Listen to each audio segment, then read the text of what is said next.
Assalamu alaikum and greetings. Today's topic is what hinders the leadership performance, and let's get started. Welcome to Better Pakistan, Behtar Pakistan. I am your host, Mohammed Siddique from Atlanta, Georgia, the co-author of New Success Secrets. Ours is strictly non-political forum. We neither ask or nor entertain political questions or answers. We discuss public welfare and technology acting as a bridge between Pakistan and expats for a better Pakistan. Today's our guest is Kim Ades. Kim Ades is the president and founder of Frame of Mind Coaching and Journal Engine Software, recognized as an expert in the area of thought mastery and mental toughness. Kim uses her unique philosophy and quirky coaching style to help business owners and leaders identify their personal blind spots and shift their thinking in order to yield extraordinary results. Kim is an author, speaker, entrepreneur, coach, and mom of five. Kim's claim to fame is teaching her powerful frame of mind coaching process to leaders, parents, and influencers worldwide. Today we are joined by Arif. Dr. Farrah Arif from Lahore, Pakistan is a university professor, a PhD from University of Cambridge Judge Business School, certified trainer from Harvard Business School, and the founder of EdTechWorks, an education platform designed for gamified learning with interactive content. Professional coaching has got high-performing individuals in public as well as the commercial sector quite recently, about 10-15 years. In the US, there's not a single federal agency that's not using this tool for value add to their high-performing upper layer management. For Pakistan, it's even more important in the federal space, where the decision by the top layer of management can affect millions, and right now things do not look very good. Better Pakistan focus is to highlight professional coaching, which is gaining acceptance as an effective tool to monitor and measure performance. New Islamabad Airport, or for that matter, any other project, completes in time, in budget, or twice of that. It really directly depends on the teamwork and the leadership provided.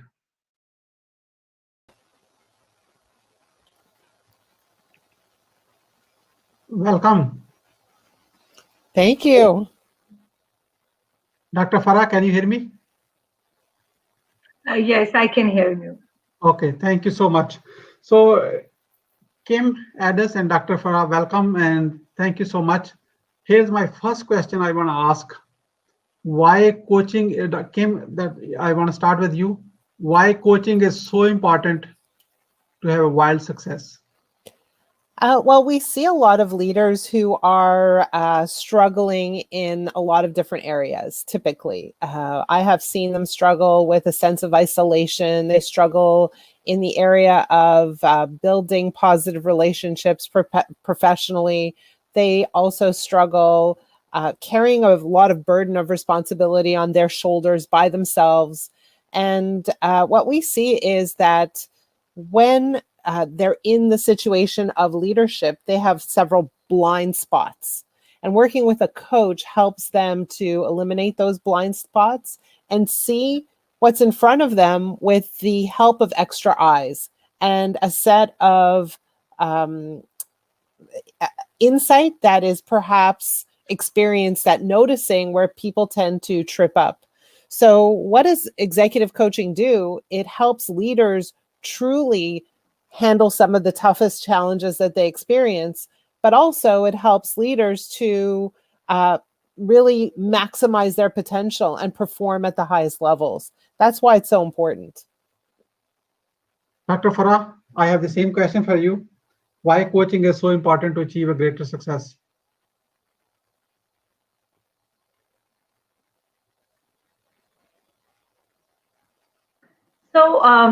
So for example, I do coaching on the daily basis because I have a team of young people who work in my organization. And when I am doing coaching of those individuals, actually, I am learning myself a lot. So it's a continuous learning process. So you are being coached while you are also coaching. So to me, it's a fantastic phenomenon. And when you are a coach, your attentions are very pure and positive. So you also generate a lot of positivity around you. So yeah, I love coaching because of the very reason that you learn simultaneously, you tend to encourage other people, and the best part is that even today I would love to be coached by other people as well. So I'm open to learning. So I think it's a fantastic phenomenon, and I hope people appreciate it and people encouraged to be coached and deliver their coaching services. Wonderful. Dr. Farrah, what is the coaching by definition? Someone doesn't know what a coaching is. What is the coaching by definition? Well, I can't give you a bookish answer, but I can give you the very concept of coaching, which I truly believe in. So for example, I have a coach, and whenever I come up, with anything difficult, which puts me in difficulty or put me in hard waters, I immediately reach out to my coach. So coaches are reachable, they are trustworthy, and you are not, and we all are vulnerable, but the coach is the one with whom you even would like to show your vulnerability because you trust in those people. And those are the people who actually are not going to take advantage of your vulnerability. Actually, they will soothe you. They will take care of your vulnerability, and they actually make you stronger. So for me, this is the definition of a coach. Wonderful. Kim Ades? Well, for me, what is coaching? Coaching is you're entering into a very, very unique relationship with someone who is 100% on your team, by your side, and dedicated to helping you reach your goals and live a much more successful, profitable, healthy life. So you're in this relationship, and the coach's job is to help you look at yourself in ways you've never seen yourself before and help you really see and decide what you want and help you find ways to achieve that with greater ease and peacefulness. So a coach's job is to help you chart a path in front of you that makes it easier for you to live the life you want, achieve the goals you want, by helping you look at yourself, make really great decisions, and behave in ways that allow you to reach your goals with ease. Yeah, with ease. Wonderful. As you know, today's topic is what hinders the leadership performance. So how someone can actually, Kim, I want to start with you with this. How do you see someone typically get started with the coaching on step-by-step basis? Well, so how does someone get started with coaching? With me, when somebody hears me speak and something I say might resonate for them, or they might hear a podcast, but for me, something clicks, right? Something connects. And then they say, I want to learn more about coaching, but I want to understand what is going on for them. What is the challenge they're facing? And why is coaching something that they're looking for? And typically what we find is a leader has some frustrations. Maybe it's relationships inside the organization. Maybe they're not reaching their goals with as much speed as they want to be reaching. Maybe, they're tired. They're working super hard, but they're not feeling fulfilled. They're not feeling satisfied. They work super hard and they go home and things are still tough at home too. And they look at their lives and they think to themselves, I expected things to be better at this stage of my life. And that's when they reach out to me. So I want to know what's bothering them, what's triggering them, and we have a conversation. But then when they decide to move forward with coaching, what I do is I introduce them to their coach. So I select the right coach for them, one that's got the right experience and the right personality fit, and then they start together. And what happens is we start with a 10-week coaching period. Always we want to create a very intense first period of time. There's a call every week. Every call is recorded. We ask our clients to listen to the recording so that they can hear themselves speak, so that they can hear the words they use, the stories they tell. They can have a sense of the emotions they feel when they're telling the stories. And then in between every call, we ask them to journal in an online journal with their coach every single day. No days off, no vacations, no weekends, every single day. And what happens is their coach reads and responds to their journal daily. So it's a very intense experience. And the coach's job is to understand how a client thinks, how leaders do what they do, how they experience things, how they interpret things, how they respond to negative or tough experiences. And so the coach's job is to collect data in order to understand the client, to be able to provide accurate, very, very personalized coaching. That's amazing. Dr. Farrah, I have the same question for you. You are muted. You muted yourself. Yeah, thank you. So the experience of coaching that I have, or like, and the way I provide the coaching. So we have weekly meetings. Of course, our client can meet us before that week as well. But those weekly meetings of like 30 minutes or so. So during those meetings, as I've said, it's the vulnerability that you have to, let it go. So you relax yourself, and then you discuss your challenges with your coach with the full confidence that yes, my coach is there. So this is the process, and I think the first step is to make the other person comfortable. So once you have made the other person comfortable, then they open up, and then they, point out about their difficulties. We generally avoid the personal issues. We remain on the professional issues more, because as a leader, you are like daunted by your professional issues. So, for example, at times it's your team which is not working, or perhaps at times it's your net profitability which is not up to the mark that you wanted. So there can be a lot of issues that an individual would be facing. Another thing that we are doing in Pakistan, and because we can do that, so for example, we have our network as well. At times, you introduce your at times, coaches, they also introduce individuals to a wider network. So the wider network also helps them to gain their objectives, as Kim rightly pointed out, that we all have objectives, and most of the times those objectives, if we don't get those objectives, we get more bothered. So these are the different steps: a dedicated time, confidence, introduction to the wider network, and then a continuous loop of feedback. And I think this is something which is very, very important. Closing the loop is very, very important. And this is what I prefer. I actually tell everybody that you have to close the loop. So each week we have an agenda, and the next week when we'll start off, we will look at the agenda of the last week, whether we have closed the loop or not, because this closing the loop actually helps people to gain more confidence with this coaching experience. Wonderful. As I said in our opening, that our federal government, public sector need, and the top layer management need a lot of coaching, the greater importance. In fact, we have Muhammad Malik with us. He's going to join and share a case study. He has been working with the U.S. Government here and federal agency to provide the coaches and share the as a case study.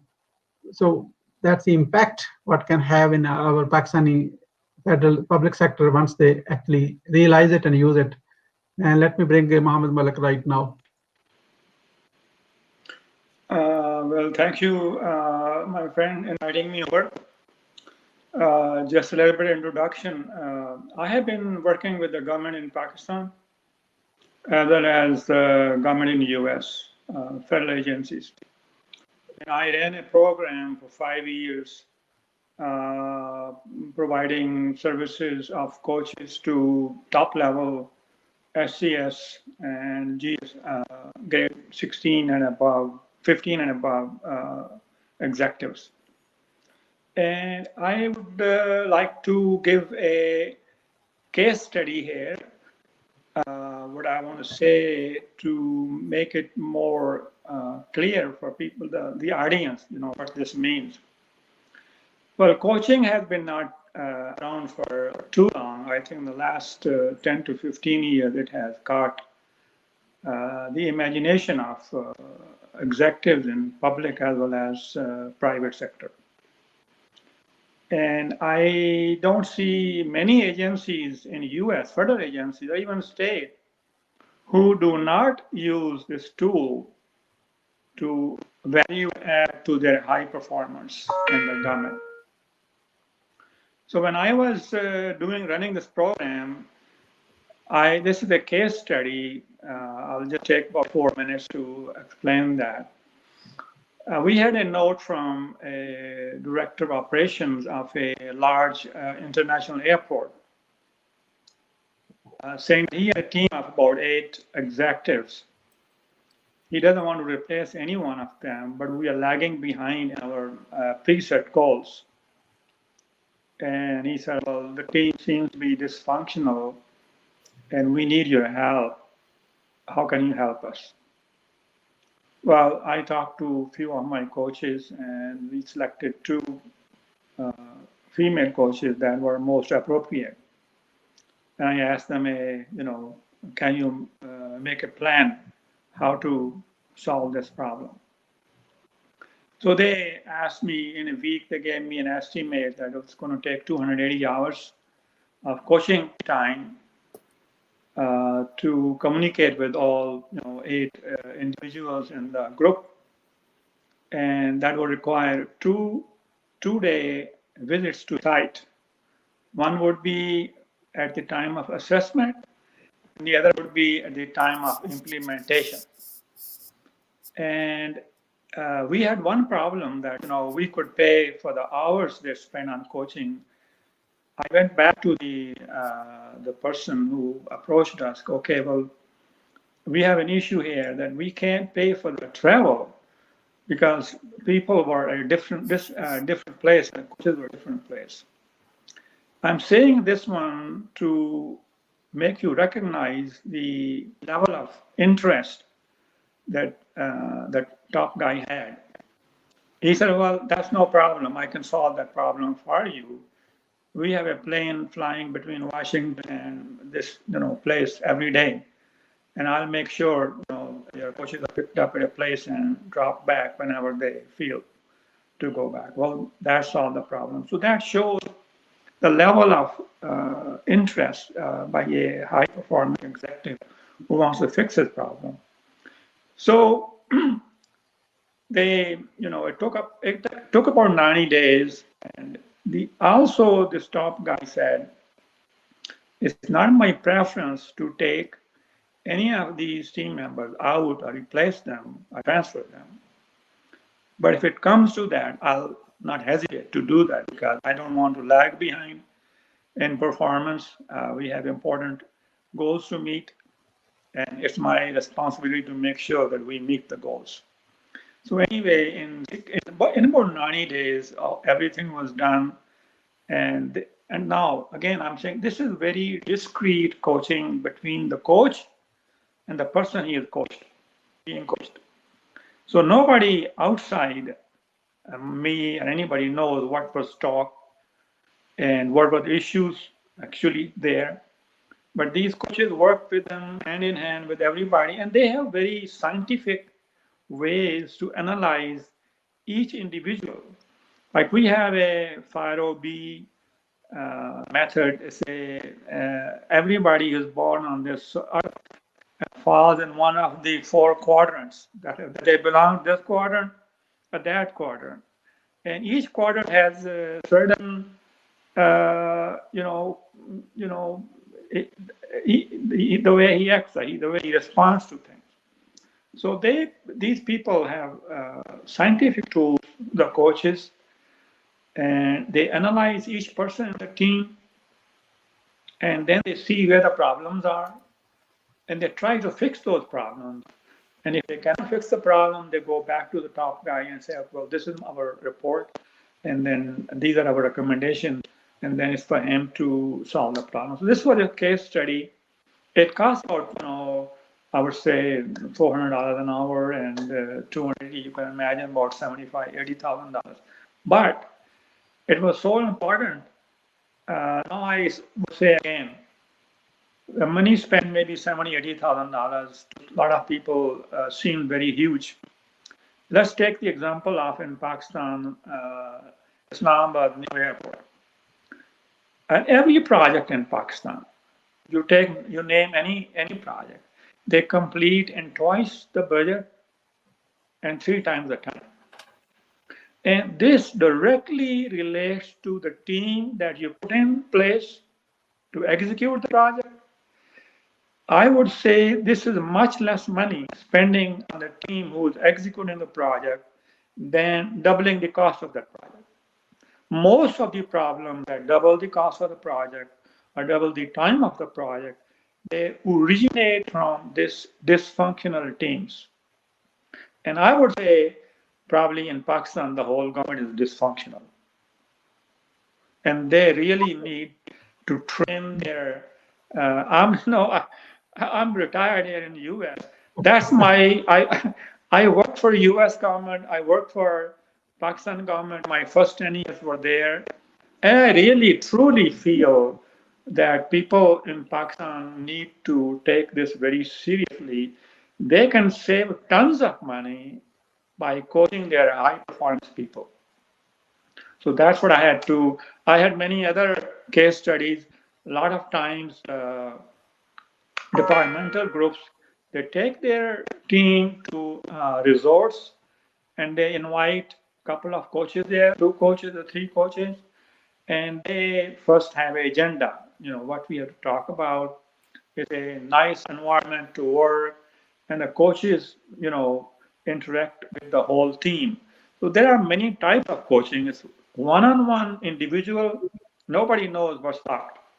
Then it's a group coaching, a team coaching. And then there's also, they call it, active coaching, live coaching, they have coaches, you perform a work, and then the team of coaches watches you, what you're doing. And then they see what things are not going right, and they coach you how to do it right. Yeah. So I think there are many levels. In US, they have a International Coaching Federation. It's a very big institute. And it's not easy to get a certification with that. And there are 3 levels of coaching. Understood. Malika, we can continue with Kim and Dr. Farrah on that coaching topic. Thank you so much for sharing a case study. Kim, you see that Mohammed Malik shared a case study how successfully coaching can actually impact the outcome of the project. You have done any international coaching with anything? Oh, yes. Federal level, interested in actually doing the coaching? You guys are open to engage? Of course. So all of our coaching is done virtually. We coach people all over the world. Canada, the US, United Arab Emirates, London, France, like anywhere that there's English speaking people, because that's how we communicate. And we do it all virtually entirely. And so we've been an international coaching company for the past 16 years. We started out that way, very much so. But it's very interesting how Mohammed is talking about really what's the ROI, what's the return on investment when you're hiring a coach. In my experience, I've seen 3 different ways that coaching brings a return. The first is a personal return. Leaders feel more confident, they feel more capable, they are producing more, they feel differently about themselves, about their work, about their capacity. So that's number 1. Number 2 is other people feel differently about them, right? Other people see them and say, wow, like you handled that really well. You had a lot of control there. You had great leadership. You look calmer. You seem much more capable. And the third way is a measurable way where we see results in profit margins, in revenues, in a lowering of turnover, in increased loyalty, in increased employee satisfaction. So we see all of that. We see personal ROI, but we also see very, very tangible results as well from the coaching experience. Wonderful. Dr. Farrah, you want to unmute yourself, please? You have been doing a coaching in Pakistan for a long, and what are your experience in dealing with the public sector, with the government people, how they adaptability, objections, and how you kind of see the impact? Well, I don't have a case study of the public sector, but yes, on the private sector, yes, I have. But my experience with the public sector is unfortunately, as Mohammed Sab said, that we are opening up. So traditionally, we were not very open, in our public sector. But perhaps now we are opening up. Now we are doing some experiments. Now we are hiring consultants, and at times we hire consultants who are actually providing coaching to the high performers in the organization. My experience suggests that for you need to be coachable as well. So when we say you have to be coachable, so there are some ingredients that you need to have in your personality or perhaps in your environment. That's my first issue, is that perhaps people around us who are high performing, who are supposed to do these all difficult tasks, perhaps they are not coachable. So first they need to understand, so they have to become coachable first. That's the first thing. The second thing is that I do agree that because they are the leaders and they know the reality and they know the, I would say, ground realities, which perhaps coach would not know. So therefore, coach doesn't pass a judgment, A, of course, and B, coach is not making the decision on the behalf of course, the individual, the leader, because leader knows the ground reality. But the coach is someone who is helping them to make a good analysis of the situation and giving them that internal confidence so that they can make a better decision. So we need perhaps those kind of coaches because most of the time people would say that you don't know the hard realities that we are facing or the ground realities. So therefore, it's a tricky thing. But I have also a coach and a very successful coach, I would say. So that's exactly what he does with me. And as I've told you, each day I learn new things from him. And then, of course, I use the same strategy with the other people with whom I am trying to coach them. So the strategy is very simple, that you bring, I'm struggling with the word here. Actually, you bring the inner shine of the person out. So we all have the capacity. So the true coaches, they bring out those hidden capacities in you. And that is the only thing which I think we can do if we are trained coaches. We all have the talent. We all can do a good project management. It's not the thing that we can't, because we have reached to that certain level of leadership. We have the exposure. But it's just this, that those hidden qualities need to be brought outside. And that's perhaps a true coach would do. So let me say it in a different way for you, Dr. Farrah. What you're really saying is you're helping leaders maximize their potential. Is that accurate? Yes. Yeah, that is. So that's the hidden potential that they have. So that's what we need to bring out. Wonderful. Basically, discover your hidden abilities. That's you're helping them to discover their hidden abilities. Kim, many leaders who have been working on their projects, even they have the mindset, oh, I have 30 years of experience. I know everything. I've done so many projects. Who the hell, Kim, or someone, Dr. Farrah, is going to teach me what to do it better? Until you can bring them to realize that, hey, there is a real need. What's the blind spot? How you help them to realize that you have a blind spot that we can help you to overcome. So your question was very interesting, right? Because what your question was who can help me do it better? And the focus was on the action. But really great coaching doesn't help you do anything better. A really great coach helps you think smarter, helps you think in a way that is much more aligned with your goals. So it's not about my experience being relevant and helping you find a better actual strategy or helping you roll up my sleeves and fix a problem. That's not it. we believe as a coach that you have all the abilities, all the capacity to fix problems. But what's getting in the way is that you're not thinking in a way that's allowing you to fix the problem, that's allowing you to achieve the success or the goals that you are looking to achieve. And so it's not about doing it better, it's about thinking it better. And that's really what a coach's job is to help you think in ways that allow you to see the solutions faster, more easily. And so that's really the goal. You know, when you look at a leader who's very experienced and probably extremely successful, and that's exactly who we work with. We work with the most accomplished leaders. They still have moments of frustration. They still have moments where they're struggling. And it's those people who have those moments of frustration that will benefit most from working with a coach. Because that frustration is an indicator that things are not as lined up as they want them to be. And the coach's job is to help them see things differently so that they can easily take the actions that they need to take in order to reach the goals that they have set out for themselves. So it's not about the doing, it's about the thinking. No, that's great, you know, because it's a common myth. I know everything already.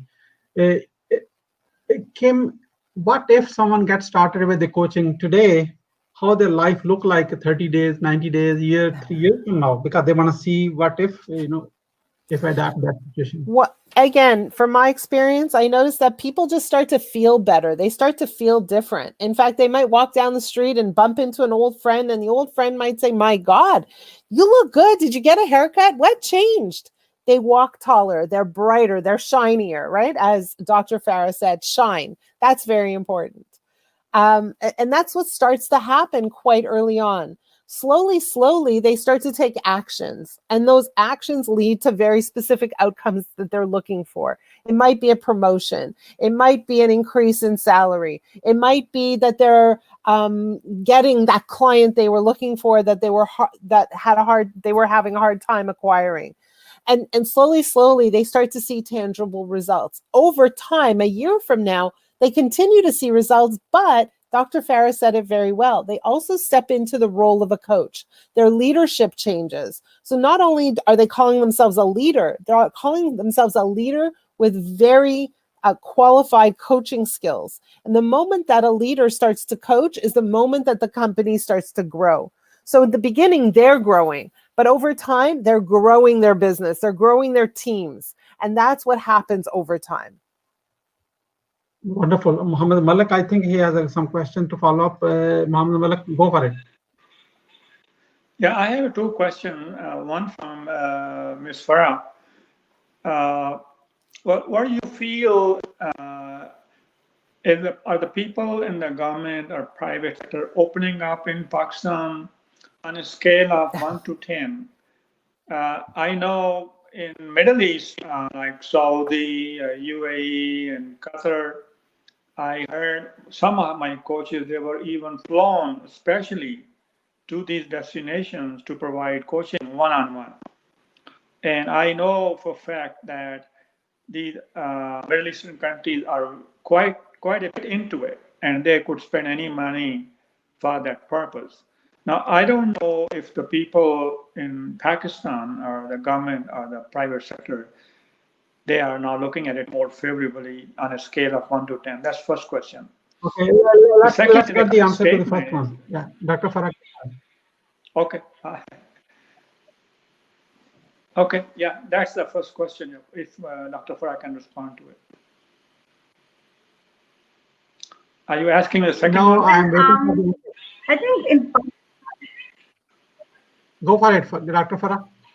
So should I Yeah, give continue. the answer? Continue, please. Yeah. Yeah.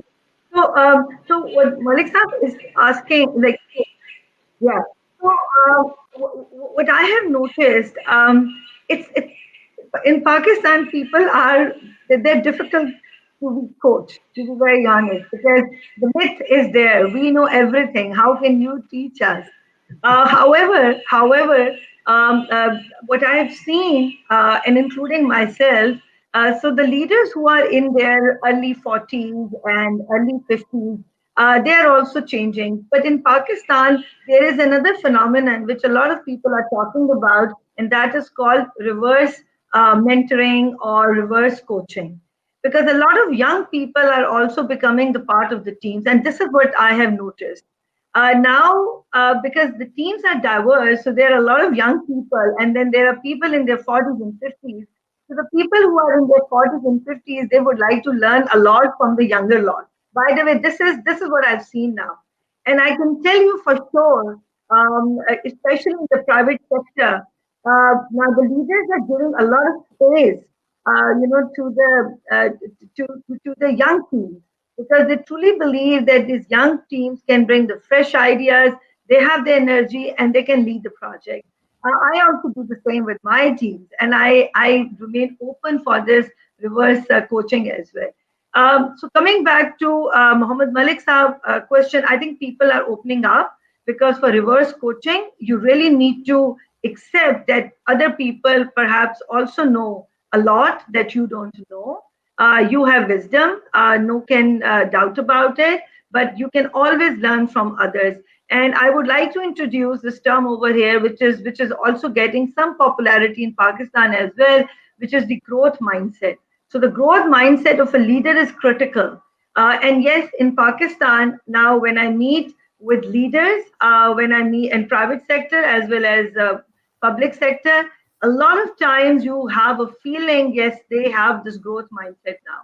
So I have a positive feeling about the situation in Pakistan. I think people are opening up.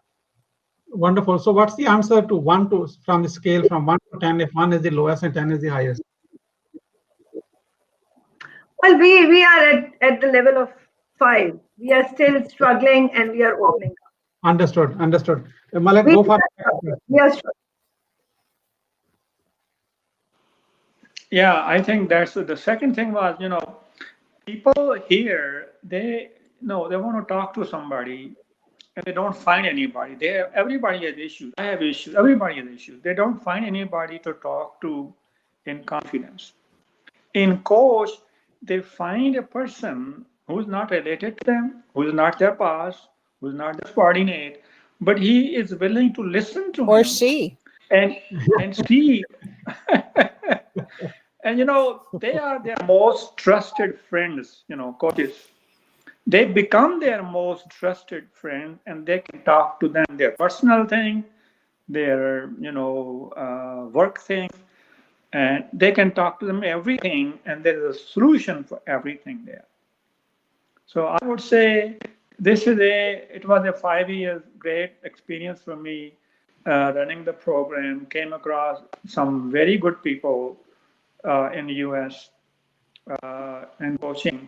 And that's when I started thinking that why is this not so important for Pakistan? How can I at least introduce this concept? So then, I started, watching Dr. Farrah and a few other people that are doing, some work in it. So I said, well, let's, combine, I talked to, Kim Ades, and she's very, I would say, she has a lot of clarity on, what the coaching is. And this coaching is virtual. It can be done all over the world. So I think, in my belief, Pakistan has a lot of potential for this. Yes, and it will grow over time. Yeah. Definitely. Mohammed Malik, thank you so much for joining us and giving us the questions and case study and everything else, and putting us together for the best of all. Thank you so much. So, Kim,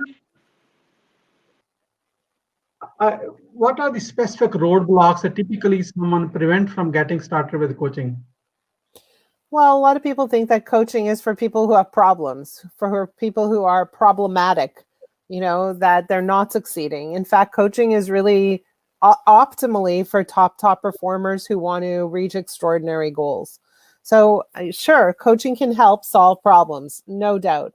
But in the best case scenario, coaching is really for the leaders who are successful, who need someone on their shoulder by their side to help continue their success and help them grow their success, to help them become extraordinary leaders.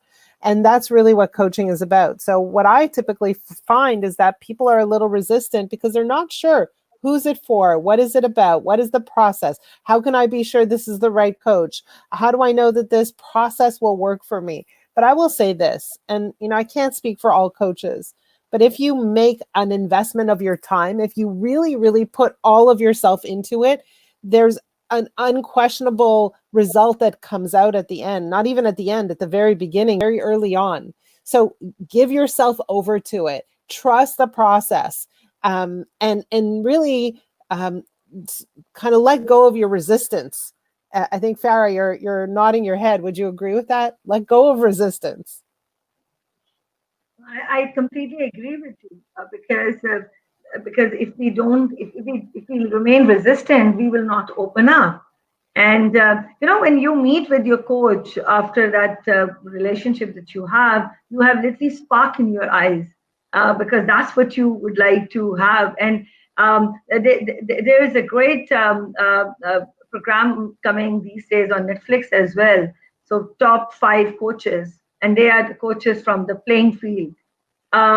And so yes, coach makes a huge difference. And we also understand that, only those teams actually win who have good coaches, which means the coach has a huge value there.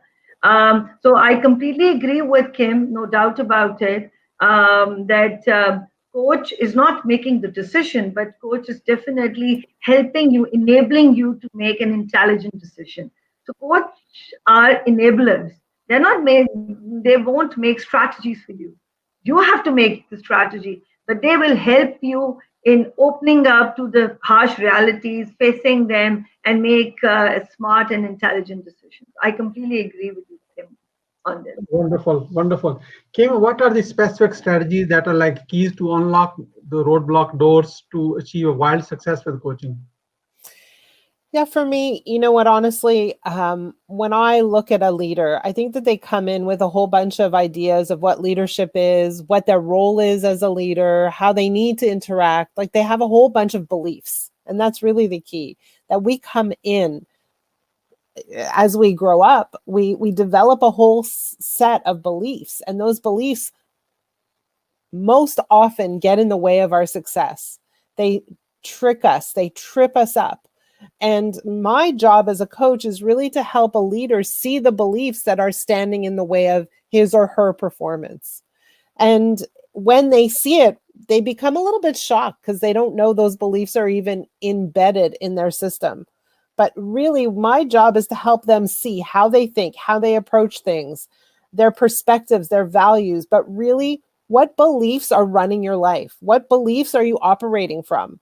And can we shed a little bit of light on those beliefs to see if those beliefs are things that you invented, things that you've made up, things that you've wrapped your arms around that aren't really serving you. So it's quite an incredible journey that someone goes through when they're able to see themselves finally, clearly from a little bit of a distance. It's an amazing journey. And, when you're asking me about the roadblocks, there's really only one roadblock that I see over and over again to performance, and that is the thinking of leadership. Because the way a leader thinks will have a trickle-down effect in the organization. When you see that an organization is stuck somehow, we want to look at how the leader thinks. And when the leader thinks differently, the organization thinks differently too. It's a very powerful concept. And it means that the leader does have quite a bit of responsibility to make sure that their thinking is aligned with the goals of the organization. And maybe their intentions are beautiful, they're perfect, they're in the right place. And unconsciously, they don't realize that they are the bottleneck in the organization. And we see that over and over and over again. The minute the leader thinks differently, things ease up. The whole company starts to shift. And there's a big effect that goes from the top to the bottom of the organization. Wonderful. Dr. Farrah, what you would like to share your specific strategies to overcome roadblocks? Yeah, so because I am actually these days going through that stage where about 2 years ago, I developed my education technology company, Now the company is growing. So I am literally going through those teething problems of a startup as well. These are difficult times, of course, but so I am facing all those challenges which a leader would face. You are developing a team, then there's a lot of pressure on you of the revenue, of the profits, and with all these with all these bunch of problems, of course, you also need to outshine as a leader because a lot of people are banking on you. So I think the biggest roadblock would be that you would consider yourself that you know everything, and we all have our own idiosyncrasies. I agree with it. However, a true leader will open up to new perspectives, and I think this is something which is very, very important. If we can tell people that anybody can be right, anybody can be wrong, but then there are different perspectives. And as Kim rightly pointed out, that a good coach actually opens up, new perspectives in front of the leader. And I think this is exactly what is happening in with me these days. I'm opening up to new perspectives, and as I am opening up to new perspectives, this positivity is trickling down to my team as well. So my team is also, getting exposed to new perspectives, and we all are now settling down, gelling in, becoming a true team. So I think the biggest roadblock would be if you don't want to open up new perspectives, then nobody can coach you. So that is the first thing that you need to do. And you can't force people, of course, to think, in a certain way. But I agree with Kim, as she said, that everybody needs a good coach. We don't understand it. We just see that, all right, when you hit to the rock bottom, then only you will go and seek help of anybody.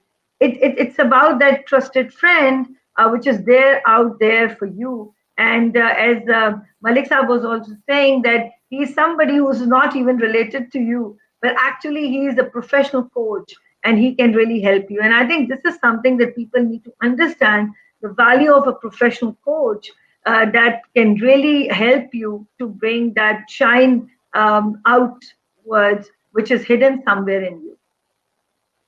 Oh, thank you, Farrah. Dr. Farrah, we are about to wrap up.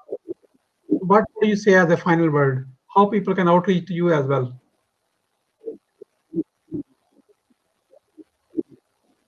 Well, interestingly, because I've been a professor to one of the universities here in Pakistan, so a lot of young people come to me. This is a great opportunity for me because I'm in the academia. A lot of students come to me, so they can reach out to me. It's a bit funny, but they can write Dr. Farrah Arif on Google and they will reach to me. So I'm there on the social media. So they can contact me through my LinkedIn as well and through my Facebook page as well. But one thing which I always tell to the young people is that, when they come to me, that Dr. Farrah, we are starting this new project, and you have been, now you are also an entrepreneur, and you will be, you won't talk bookish. Actually, you will tell us the practical tools, what to do. Of course, I do give advice to those young people. But one thing that really makes me happy when I see shine in their eyes, for me, that is something which actually helps me a lot as an individual. So yes, I'm open, but there's one other thing, that we all are pressed for time. So I generally give people this advice that come prepared. You need to do your thinking first, because most of the times, we do it on pro bono basis. I do a lot on pro bono basis, so our time is also expensive. So my one piece of advice is definitely this, that come prepared. You need to do your thinking first, and then of course the coach can also help you. Wonderful, and I'm showing the website at techworks.com. That's Dr. Farah's new startup venture. So I want you to check it out. Thank you so much, Dr. Farrah. Kim, let me divide this question into two parts. Is there anything you like to share which I didn't really get around to it? Probably a lot. I could talk about coaching all day and all night. I could talk about leadership. I could talk about what really stops people from performing. I can go on, and I'm happy to do that anytime anybody wants to talk. So please feel free to reach out. But really, the main message that I want to leave the listeners here is this: is if you're listening and you're thinking about your life, your professional life, your personal life, whatever it is, and you feel frustrated, you feel, like things should be different than they are, that's an indicator that a coach can help you. That's an indicator also specifically that the way you think is causing you pain and suffering. And that's the moment when you need to look inside of yourself and start to ask yourself some critical questions. And if you're okay with that, I'd love to give your audience 2 questions to think about. Is that okay? Go for 3. Go for 3. Okay. Well, and if you're listening, take a piece of paper and a pencil and start writing down these 2 questions. Question number 1, what do you really, really want more than anything? And I'm asking you specifically this way with 2 reallys, because I want you to think about what you truly want, not what is expected of you, not what your organization wants, not what your spouse wants, not what you think you should want. What do you truly, deeply, really, really want for yourself? And write it down. The second question is, what exactly is stopping you from having what you really, really want? Write down all the reasons. And I want to suggest to you that all those reasons are beliefs that you have that are causing the problem, that are causing the pain, that are causing the suffering. And if you're really bold, send me your answers. And I'm going to give you my email address. Is that okay? Absolutely. Siddique? Okay, Yeah. so my email address is kim@frameofmindcoaching.com. And if you send me your answers to those 2 questions, they're really journaling questions. I will happily spend some time with you, a few minutes, to review your questions and your answers so that maybe we can ease some things for you, make things run faster, more smoothly in your life. Okay, Farrah, is this the email you said, kim@frameofmindcoaching.com? Yes, perfect. Okay, now you can, if you couldn't type it and just take a screenshot and send an email to Kim for that one. What would you say as the final word? You are speaking to Pakistani audience the first time in your life, and today you have by the way, if you have been watching so far, let me share with you, I kept the best for the last. Today is her birthday. Thank you. Yes, It's my birthday today. And I was telling... Today she is 18 years old with 34 years experience. There you go. Yeah. I was sharing with Siddique that on your birthday, it's very important to do something different and unusual. And I decided that being on Better Pakistan was my different and unusual for the day. So thank you so much for having me today. But final words of wisdom, again, a lot of people, when they feel like they need to change something in their work or in their personal lives, they say, what should I do differently? And they start to make a list even of all the things they're going to do, all the action they're going to take. And I would suggest to you that before you run and do something differently, ask yourself one question. What should I think differently? How should I think about this differently? Because the way I'm thinking about it right now isn't working. So how can I think about this differently? And so that's my final thought for the day. No, wonderful, wonderful. Muhammad Malik wanted to join us, say happy birthday to you. We all joined to say happy birthday, and Well, what I want to add is that I received feedback from the people we coach, provide coaching, and those feedbacks were so wonderful, wonderful. And people said, "Well, I didn't know it could be done that way." And I mean, I think same, Kim would agree with me that for every coaching, you get a feedback. And I had received wonderful feedback from very top executives. And it's a measurable, it's a pretty scientific way to help people and to grow their thinking. And it would be my wish come true, though I'm now retired, that this thing spreads in Pakistan and people who mean to grow, they use this tool for themselves and for their teams, and it will make a big difference how things are happening in Pakistan. Wonderful, wonderful. Thank you. Neetu is saying happy birthday from Karachi, Pakistan. Kim, see the message is going. So the one question is coming. Really, I will just want to take this one question as we are about to finish. What's the difference between coaching and mentoring?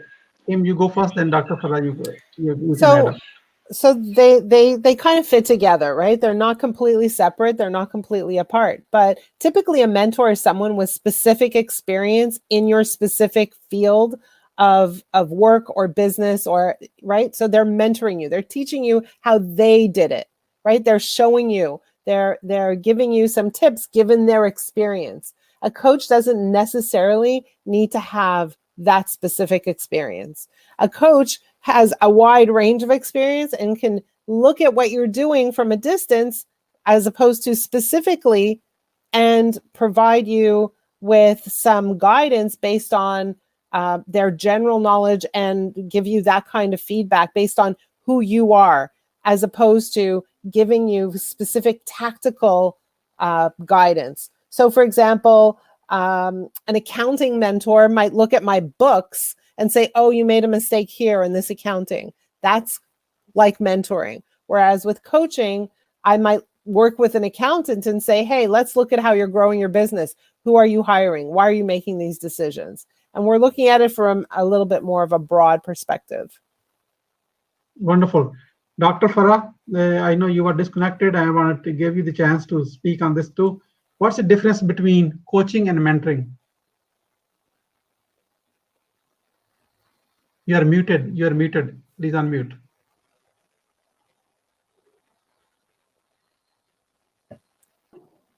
I believe Kim has explained it very well. There is a delicate difference in between.